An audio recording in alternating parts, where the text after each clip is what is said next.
weekday.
Monday. It's Bishop on Air, back at it, live with you each and every weekday morning.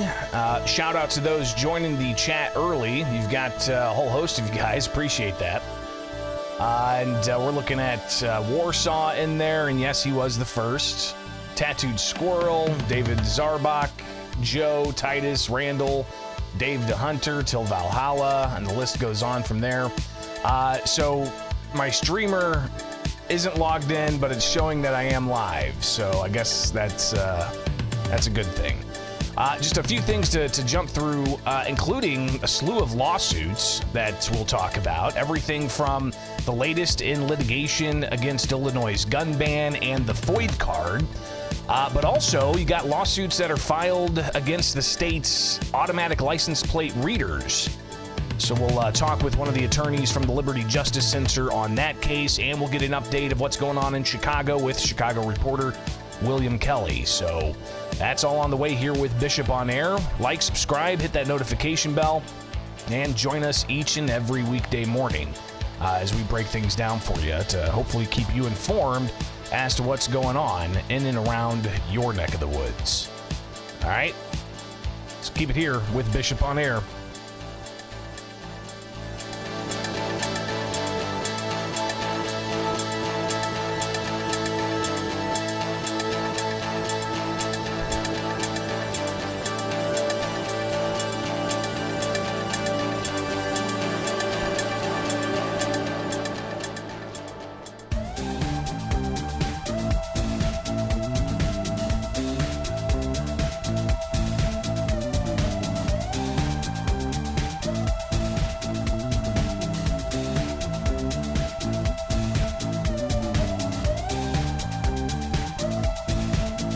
Not just the litigation against Illinois' gun ban that the state of Illinois has to tackle. You've also got lawsuits against the states over automatic license plate readers proliferating all across Illinois, and even a lawsuit against the Illinois House Speaker making headlines with staffers in his office saying that there is an environment of fear and anxiety.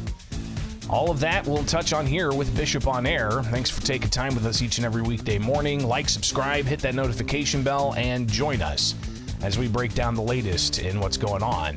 And let's start with the gun litigation. Of course, we've been tracking what happens in the case in the Southern District of Illinois federal courts, where Judge Stephen McGlynn, he has the case where it's challenging Illinois' gun and magazine ban. And that case was decided on a preliminary issue last year, and you had a few of the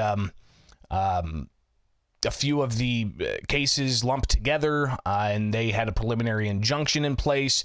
But then you had in the Northern District going the different way, and that went to the appeals courts, and the appeals court on a preliminary basis said the state had a likelihood of succeeding on the merits. So you now have people awaiting any kind of input from the U.S. Supreme Court, where they are expected to release an order list this morning. So it has yet to be posted. Looks like they've got that listed, possibly releasing some orders this morning at about 9:30 their time, 8:30 our time. So we'll obviously talk about that tomorrow, if indeed any of Illinois' gun ban cases on a preliminary basis are taken up by the U.S. Supreme Court, or if they decide to relist those. But let's take a look at where we're at in the Southern District of Illinois, where last month we talked about this. This is the docket entry. And the docket entry discussed some of the various deadlines. A joint report was to be submitted by May 24th. This is in the Southern District, all right, where they're expected to have a trial on the merits coming up in July. But the government shall provide an update no later than May 31st on whether expert David Martin Schreiber shall submit an amended expert report, or whether the government will rely on the expert report submitted earlier. If you recall, they couldn't get the expert Schreiber to get an expert report together, and somebody had pointed out to me that Schreiber was actually on administrative leave from his other place of employment. But regardless, some of the other deadlines here, you've got a status conference that's going to be happening later this month, where again we've got questions about how this is going to proceed, and are we going to see an actual trial on the merits come July, and that all possibly depends on whether or not the U.S. Supreme Court could take up these cases, and that could somewhat derail the Southern District case. So you've got that case continuing on, right? And the latest here is indeed the state, Illinois State Police, and the governor and the attorney general putting in a report and a declaration from Schreiber. Let's see if we can pull this up really quick to get a bit of an overview here. It's 113 pages. So again, you've got a lot of documentation that the court's going to have to read through and ultimately put together. So maybe if I get some time today, I can pour through that 113 pages of Schreiber's expert report that was filed on Friday. But that's not the only case where you've got challenges against Illinois gun laws. You've got the Myers v. Kelly case, which is challenging the state's FOID card. But it also challenged the state's measure that limits where people can sue the state government in state and federal, in state court, either only in Sangamon County or Cook County. If you recall, a few weeks ago, we delved into the order that the judge made, essentially granting in part and denying in part. Count 2 of the complaint is dismissed without prejudice, so that means it could come back up. If a case is dismissed with prejudice, they're not allowed to refile it, but dismissed without prejudice means that they could bring the issue of the court jurisdiction back up. But the first count was about the FOID card. So the FOID card case continues in the Southern District courts with Judge Dugan.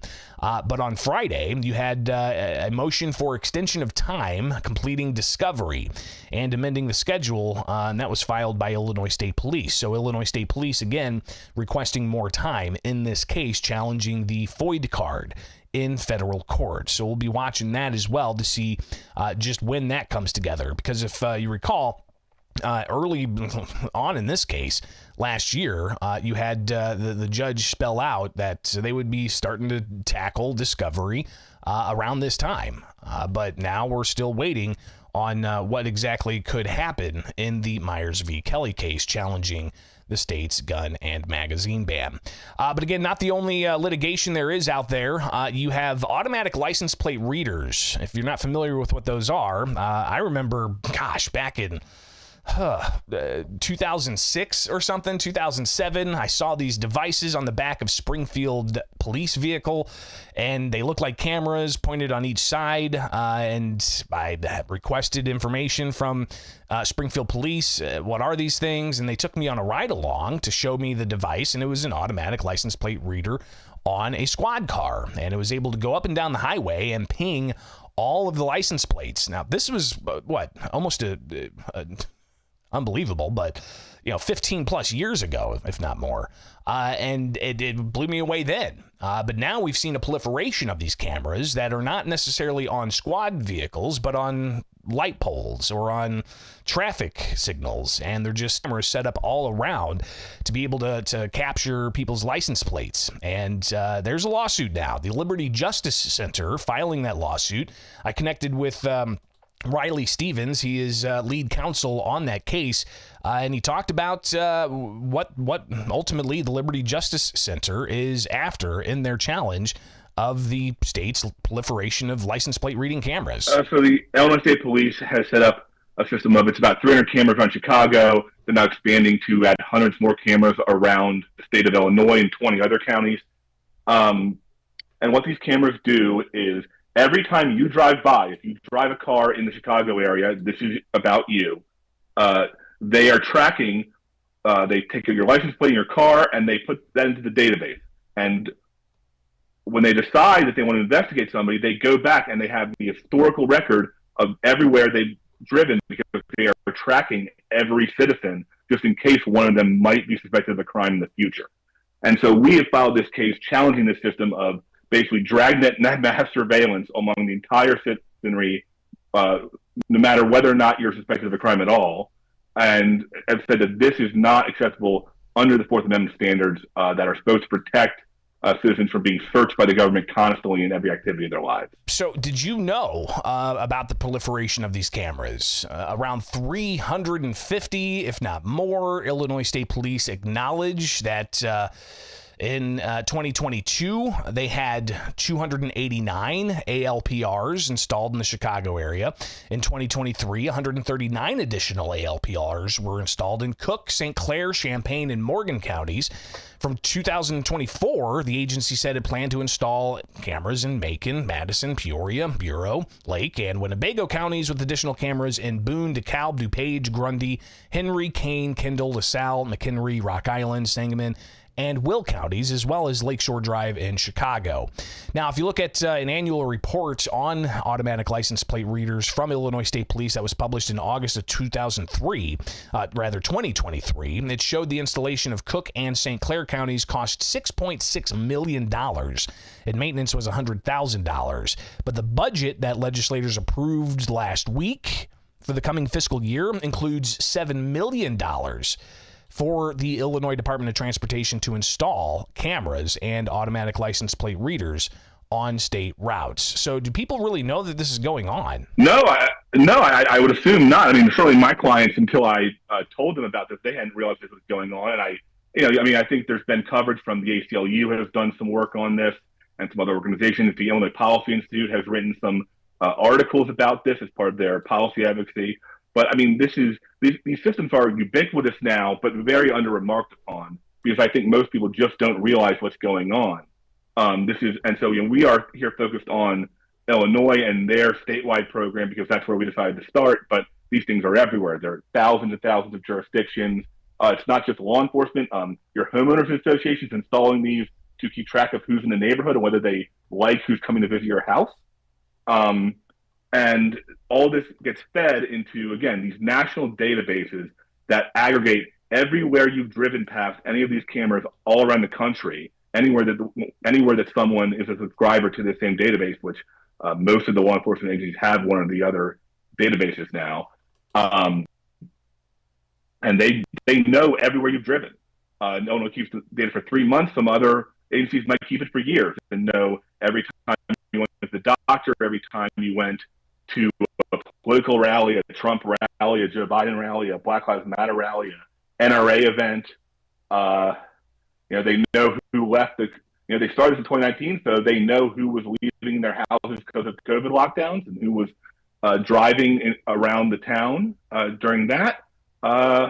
They just passed a special rule saying they can't share the information with the red states to prosecute abortion. So there's one limit they decided to put in Illinois on this, and it's that to prevent the enforcement of abortion laws if women are driving from Indiana into Illinois. That is the one, that and sanctuary cities. It's abortion, illegal immigrants are the two carve-outs that they're not allowed to use the data for, actually. So, Riley, again, counsel for the Liberty Justice Center in this case challenging automatic license plate readers in Illinois. The case filed Thursday. Private parties use these. It's not just government, but private parties. I've heard casinos setting these up. I've heard shopping malls setting these up. Homeowners associations setting these up. Is that also a violation of individuals' rights? Well, so there's a difference in rights with the public versus private. So I had the parking garage when I used to live in D.C. The parking garage to the movie theater. They used a system like this just to track the parking. So instead of putting your card in and getting a ticket, and at the parking garage, the cameras would figure out when you drove in and when you drove out, right? And I think there's a lot of privacy concerns with that kind of system, but the difference is that the movie theater can't throw me in jail. And that's the power that government has, and that's why we have more restrictions on government's ability to track our whereabouts at all times. So what's the trajectory of these challenges? Of course, it's in the federal courts in the Northern District, but where are we going from here? So we filed this in the Northern District of Illinois, which is the federal court that in Chicago. And so we filed the case today. We're going to file, probably a motion for an injunction to try and block the program, and we're going to litigate the case out. In terms of where we're going, what we're trying to do is we're trying to establish here and now that these systems of mass surveillance are subject to constitutional scrutiny and are subject to constitutional limits, right? I think, so much of our privacy protections were created originally in the era before computers, before the internet, before these technologies allowed this kind of mass surveillance. And our goal here is that, we want to say that this is the moment to decide what the rate of privacy is going to be for the 21st century and how those rules are going to work in this era where technology has made it so much easier for the government to keep track of our whereabouts. There's a lot of discussion about privacy and there's a lot of discussion about safety. And there's a balance because, yes, these systems can be used to catch the kidnapper who's running away with the child, or who is a fleeing suspect or a missing person or some other such thing. But we can prevent a lot of crimes if we all put cameras inside our living rooms and bedrooms too, but we all understand why we don't want that level of intrusion into our lives. And so this, we think, is a line to draw and say that the permanent tracking of every citizen and all of their travels and whereabouts is a bridge too far. Again, we're talking about automatic license plate readers, a conversation I had with Riley Stevens late last week. He's with the Liberty Justice Center suing the state over the state's use and proliferation of automatic license plate reading technology. Hundreds of cameras, and what it can do is it can essentially set up a grid. It'll show you every time you've driven by this location. Maybe you're leaving a shooting range, and then you're going to church, and then you're going to your doctor's office, and then you're going to a political rally or whatever the case may be.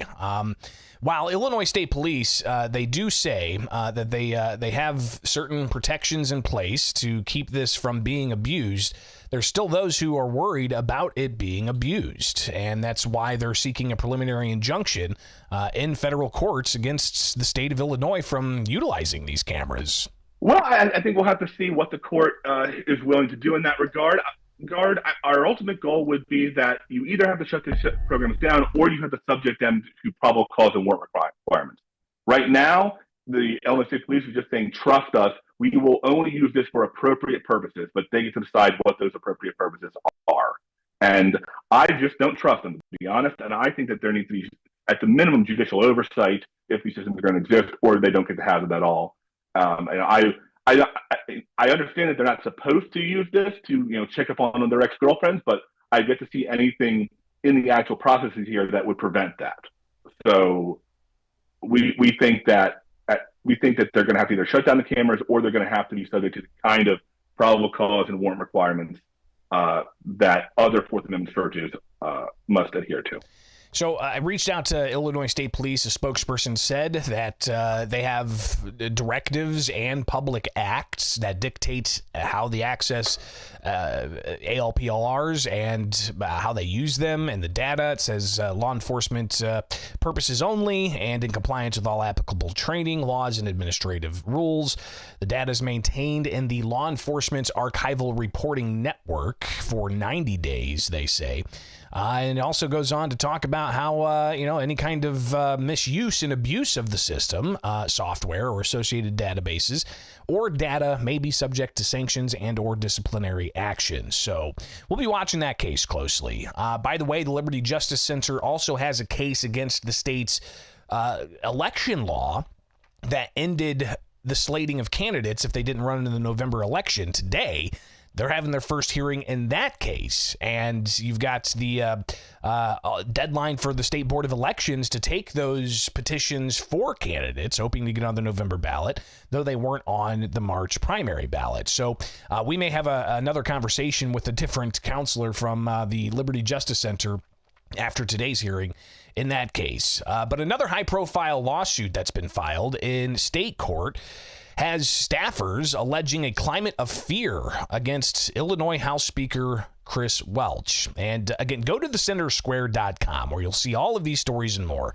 Thecentersquare.com. And I'll just read to you from this story. Alleging a climate of fear or anxiety, staffers at the Illinois Speaker's office are suing to get immediate recognition as a union and for the office to start collectively bargaining.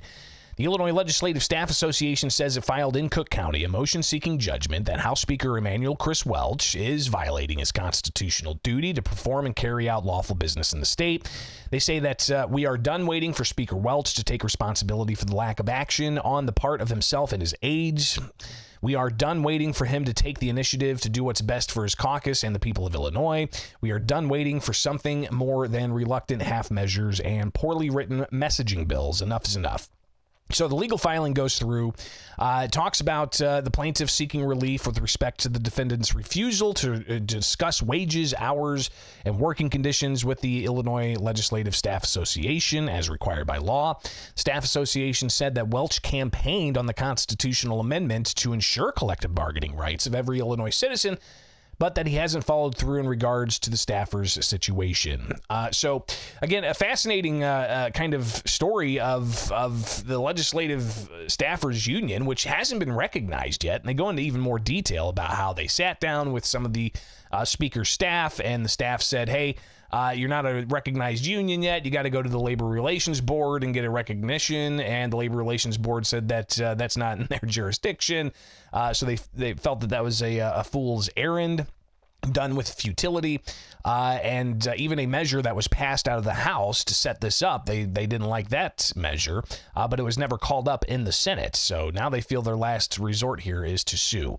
So again, just a whole collection of lawsuits that we're keeping an eye on here in the state of Illinois. And again, we're also looking at the the latest in gun ban litigation, where we're still waiting on the U.S. Supreme Court to drop some orders here. So we may actually touch on that before the end of the program today. So I appreciate you guys being here with Bishop on Air. Like, subscribe, hit that notification bell, and join me each and every weekday morning as we break down some of the stuff that you guys are most interested in. So shout out to those joining us. 253 people watching across several platforms. Look at that. Appreciate you guys. All right, it's Bishop on Air. Like, subscribe, hit that notification bell. All right, make it happen.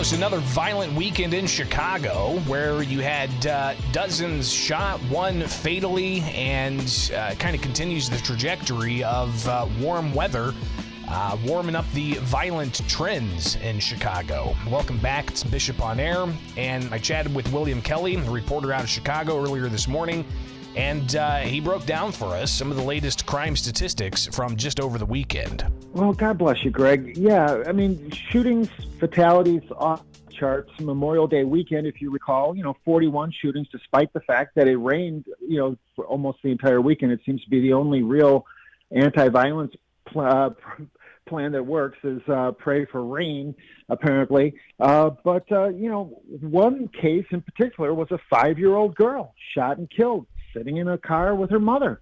And it was blocks away from the United Center, where the DNC will be holding their convention in just 77 days.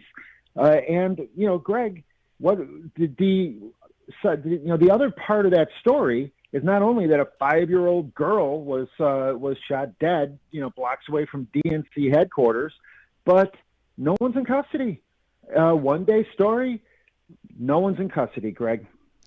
So chatting with William this morning, getting a kind of a better understanding of what's going on and how to curb this. Is it going to be more prosecution? What's he hearing from people on the streets? Then he talked about some of the migrant crime that's happening, and he shared this bit on X. You can follow him. Just search Chicago reporter William Kelly. But he says that as well is a situation that's boiling over. Well, people are obviously worried and enraged because not only do you have the homegrown violent criminals, but we have migrants now that are committing crimes. One in particular was a brawl, get this, Greg, that involved 80 people. That's the kind of thing that, you typically turn on the news, and you see some brawl in, I don't know, in Venezuela, right? Well, of course, this brawl took place right outside of a migrant shelter of mostly military-aged men from Venezuela, the former Standard Club of Chicago, which was Chicago's premier private club, which has been housing these migrants. And now, tensions are boiling over. Police, huge police presence at this particular brawl. But as a lifelong Chicagoan, as somebody who knows that the CPD is down, hundreds, if not thousands, of officers going into the summer, going into the DNC. If every police officer in Chicago is trying to break up a brawl at one migrant shelter, that means that the entire population of Chicago is being left unprotected, Greg. Also chatted with William about Mayor Brandon Johnson, and is he starting to see some of his star power wane? And it's something that if you go to X, you'll be able to see that on various channels where people are sharing a recent outdoor concert where Johnson talked about Chicago being the greatest freaking city in the world. But there wasn't much enthusiasm. Here's more of William and his understanding what happened there. Oh, it's embarrassing, Greg. I grew up believing that the mayor of the city of Chicago was the most important job in the world, and that the mayor was the most powerful man in the country, that it was the mayor of Chicago that decided who the president was, okay?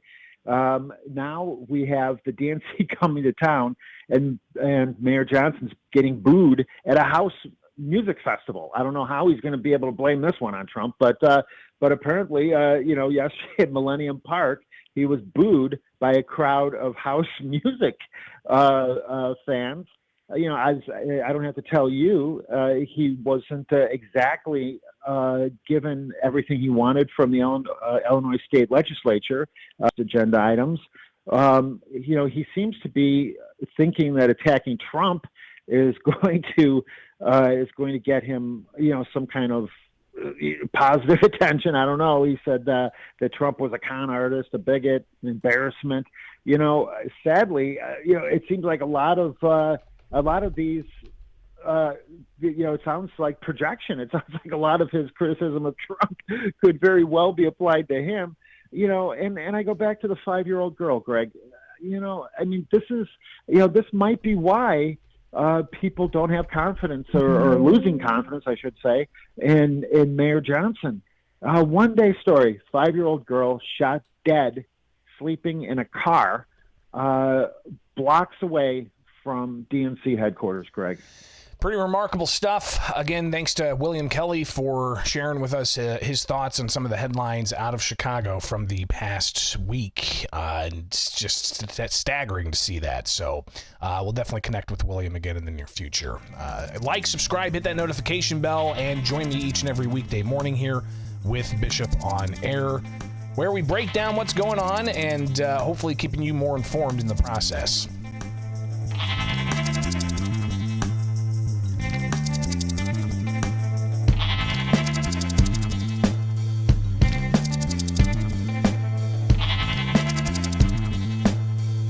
All right, guys, appreciate you, and Keith with the note, order lists out, and Illinois is not on it. As you can see here, we got the order list. Click through, and it's 7 pages. If we just search Barnett, we do see a Barnett Christopher J. versus Judge Drummond, but that is not the Barnett case out of Illinois. You've also got Woodford versus Illinois, but that's not a gun case either. And if you search Raul, let's see, nothing. Pritzker, nothing. Kelly, nothing. So I guess we'll have to wait for the next order list if they relist this thing. Let's see here what the schedule looks like for the U.S. Supreme Court. Today's the 3rd. That is a order list issuance day. They got another conference on the 6th, and then they could have more orders posted on Monday of next week. So we will see what happens there, right? So Warsaw asking, so Judge McGlynn has to finish the merits of our case. Well, I think McGlynn has had the sentiment of just moving forward with it. If the U.S. Supreme Court wants to intervene, they can intervene, and that may derail the case.